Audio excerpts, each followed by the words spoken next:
महीने भर के अंतराल में नेतन्याहू पे दूसरा बड़ा घातक हमला था। नेतन्याहू तो बाल बाल बच गए, लेकिन अब इसके भीषण परिणाम साउथ बेरूत से लेकर हाइफा तक दिखाई दे रहे हैं। जहां तक इजराइल की सेना साउथ बेरूत में कहर बरपाती हुई हवाई हमले के जरिए दिखाई दे रही है, वहीं दूसरी तरफ हिजबुल्लाह के लड़ाकों ने एक बार फिर से आयरन डोम को फेल करते हुए हाइफा को टारगेट किया और अपने टारगेट को हिट करने में इतने कामयाब रहे कि कई इलाकों में बिजली गुल रही और अभी तक जो इससे हुई क्षति है उसका आकलन दुनिया के सामने आना बाकी है।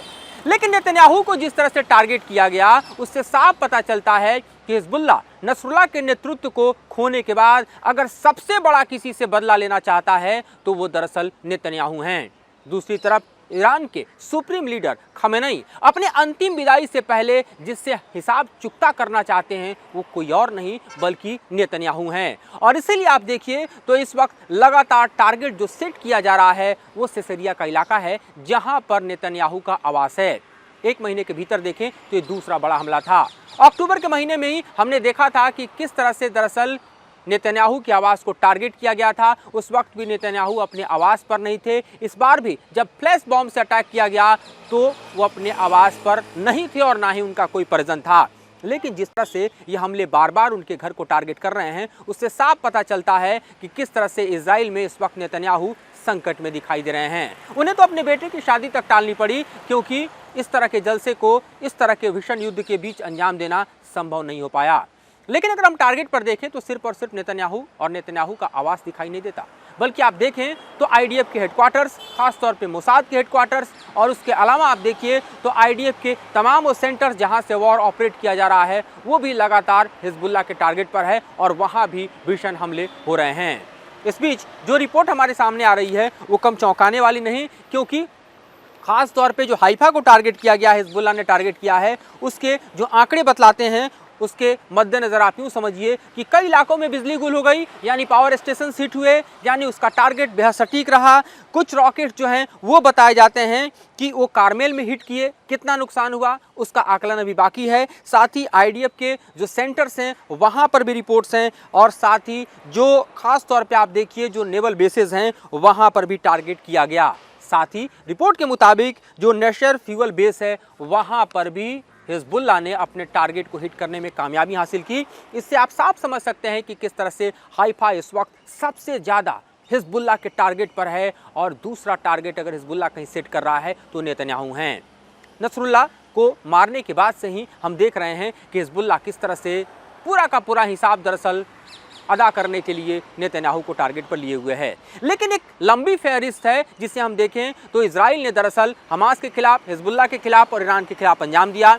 अगर आप इस लिस्ट को देखें तो सबसे पहले आपको रजा जहीदी की मौत दिखाई देती है जो कि सीरिया में हुई, जहां पर वाणिज्यिक दूतावास को दरअसल इजराइल ने टारगेट किया और ईरान के इस वाणिज्यिक दूतावास में IRGC के जो इस पूरे ही इलाके के टॉप कमांडर रजा जहीदी थे उनको मार गिराया गया, साथ में 7-8 और लोग मारे गए। उसके बाद ईरान ने दरअसल इजराइल पर पहला हमला किया था। लेकिन उसके बाद की तस्वीरों में अगर आप देखें तो आपको साफ दिखाई देता है कि हमास के टॉप कमांडर हानिया की मौत भी कहीं और नहीं बल्कि तेहरान में हुई, और तब जबकि ईरान के नवनिर्वाचित राष्ट्रपति अपना शपथ ले रहे थे, यानी ईरान के राजधानी तेहरान में इस्माइल हानिया को मारकर इजराइल ने एक और बार अपनी ताकत का परिचय दिया।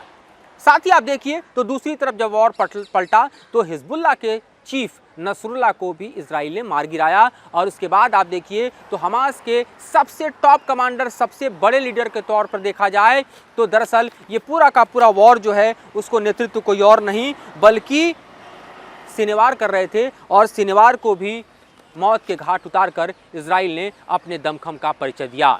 इस बीच हम देखें तो इजराइल भले ही अपने तमाम सैनिकों को खोने की लिस्ट तो जारी कर रहा है, लेकिन कोई अब तक इजराइल का टॉप कमांडर मारा नहीं गया। और ऐसी स्थिति में देखें तो इजराइल दरअसल इस वक्त जो हिजबुल्लाह के खिलाफ जंग लड़ रहा है उसमें एक बड़ा खतरा ईरान से होने वाले हमले का है, क्योंकि ईरान पर जिस तरह से 26 अक्टूबर को इजराइल ने हमला किया था उसका बदला लेने के लिए ईरान ने भी भरपूर तैयारी कर ली है और वो कभी भी दरअसल इजराइल पर कहर बरपा सकता है। लेकिन इस बीच हम ये देख रहे हैं कि सबसे बड़े खतरे में कौन है। सबसे बड़े खतरे में हैं इस वक्त नेतन्याहू। तो जरा समझ लीजिए कि जो फ्लैश बॉम्ब हिट किया गया, 2 फ्लेयर्स थे, उसके मायने क्या हैं, क्या होता है बॉम्ब और इसकी ताकत क्या होती है, क्या इसके चपेट में आते नेतन्याहू तो मारे जाते? तो आपको जानना ही जरूरी है कि हम फ्लैश बम की बात करते हैं तो इसे दरअसल फ्लैश बैंग या स्टन ग्रेनेड भी कहा जाता है। ये एक ऐसा गैर घातक दरअसल विस्फोटक उपकरण है जिसे मुख्य रूप से सैन्य या अन्य कार्रवाई में इस्तेमाल किया जाता है। तेज चमक होती है इसकी, लगभग आप समझिए इतना तीव्र प्रकाश कि 7 मिलियन कैंडेला तक उत्पन्न कर सकता है। जोरदार आवाज़ होती है इसकी, इतना जोरदार धमाका कि लगभग 170 डेसिबल तक ये साउंड क्रिएट करता है, यानी संतुलन बिगड़ जाए, सुनने की क्षमता चली जाए। डिज़ाइन इसका तो गैर घातक होता है और इसे इस तरह से बनाया जाता है कि फैटल इंजरी तो ना हो, लेकिन ये पूरी तरह से उस व्यक्ति को जिसे टारगेट किया जाता है उसे अक्षम कर दे। हालांकि नज़दीकी विस्फोट हो तो इससे भारी नुकसान भी हो सकता है। और इसका प्रयोग क्यों किया जाता है? तो इसका प्रयोग आप यूँ समझिए कि साइकोलॉजिकल वॉरफेयर के लिए किया जाता है, दुश्मन को डराने धमकाने के लिए किया जाता है और दुश्मन तक अपनी पहुँच दरअसल दर्शाने के लिए किया जाता है। तो इन लक्ष्यों को देखें तो हिजबुल्लाह कामयाब होता हुआ तो जरूर दिखाई दे रहा है, क्योंकि साइकोलॉजिकल वॉरफेयर ही है कि इस सीरिया में रहने से कतरा रहे हैं इस वक्त नेतन्याहू।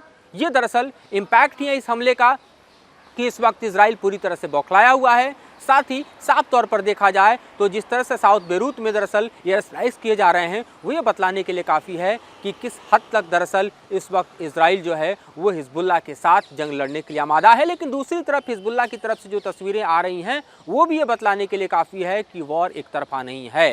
और साथ ही समझना जरूरी है कि 2 महीने का वक्त लगभग पूरा होने की स्थिति में है, लेकिन ग्राउंड ऑपरेशन अगर आप देखें तो किसी भी बड़ी सफलता की तरफ इजराइल बढ़ता हुआ नहीं दिखाई दे रहा है, क्योंकि अब भी उसका लक्ष्य काफ़ी दूर है। अब भी हिजबुल्लाह जिस तरह से गुरिल्ला वॉरफेयर को लड़ रहा है, जिस तरह से क्लोज एंटिटी में स्ट्राइक्स को अंजाम दे रहा है, जिस तरह से उसके हाइड आउट्स डिटेक्ट करने में इजराइल की सेना नाकामयाब दिखाई दे रही है और इंजरी देखें तो तकरीबन इजराइल की सेना की 1000 क्रॉस कर चुकी है। मरने वाले अगर सैनिक और अधिकारियों की संख्या देखें तो 100 से ज़्यादा क्रॉस हो चुका है। ये बताने के लिए काफ़ी है कि हिजबुल्लाह के साथ इजराइल का वॉर किस तरह का फैटल और किस तरह का अब तक नुकसानदेह साबित हो रहा है। जो अपर हैंड है वो साफ तौर पर इजराइल के पक्ष में इसलिए दिखाई देता है क्योंकि इजराइल एयर स्ट्राइक करने में कामयाब है, मॉडर्न वॉरफेयर लड़ने में कामयाब है, हाइब्रिड वॉरफेयर में उसका कोई सानी नहीं। इलेक्ट्रॉनिक वॉरफेयर में जिस तरह से उसने हिजबुल्लाह के खिलाफ जंग की शुरुआत की, जिसमें pager bomb, walkie talkie bomb का इस्तेमाल किया गया और उसके बाद से एयर स्ट्राइक के दौरान नसरुल्लाह को मार गिराकर दरअसल इजराइल ने एक अपर डोमिनेंस स्थापित किया था। लेकिन इस अपर डोमिनेंस को बरकरार रखना ग्राउंड वॉरफेयर में तो इजराइल के लिए संभव नहीं हो पा रहा है और इस बीच हिजबुल्लाह का टारगेट कुछ और नहीं, सिर्फ और सिर्फ नेतन्याहू हैं। ऐसे में चाहे काट्स का बयान हो या इजराइल के प्रेसिडेंट का बयान हो, ये सब बयान अपनी जगह पर आ रहे हैं जिसमें हिजबुल्लाह के खिलाफ जंग को और ज़्यादा एस्केलेट करने की बात कही जा रही है।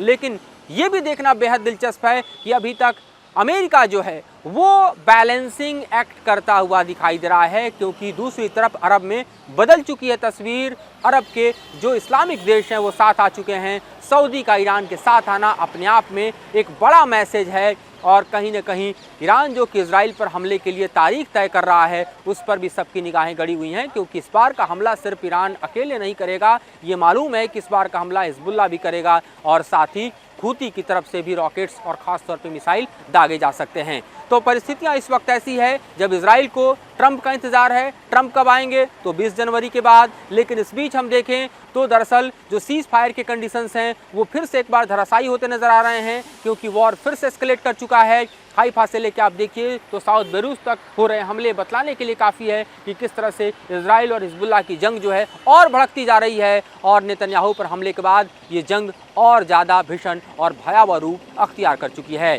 फिलहाल इस मुद्दे पर इतना ही अपडेट और जानकारी और विश्लेषण कल लेकर आएंगे एक नए एपिसोड में। फिलहाल मुझे और मेरे सहयोगी जयराम को दीजिए इजाज़त।